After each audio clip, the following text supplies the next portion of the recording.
It's exciting to see drones coming in and almost disrupting this machinery, because the high capital cost is a real barrier to our profitability as broadacre farmers.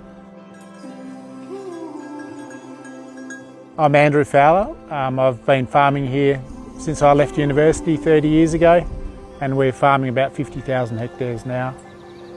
Some of our farmland is very close to the ocean, and the rainfall there would be maybe 200 mils higher than it is on the northern end of the farms.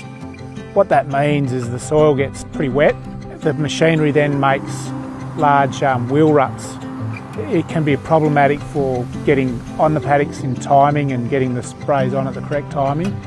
That if you are driving on the crop late in the season, over 3% of the crop is squashed.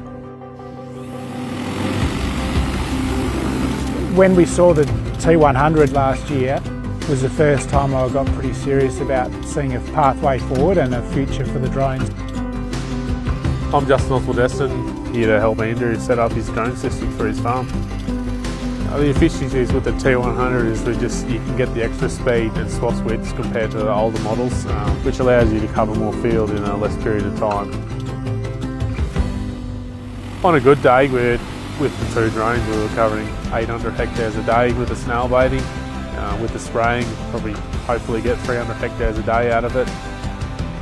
When we're trying to manage our profitability, one of the things that we carefully look at is how much money we invest in machinery to get the jobs done on time. A self-propelled machine now is costing us $160 an hour in depreciation, which means that its cost per hectare to spray is sitting around $6.50 per hectare.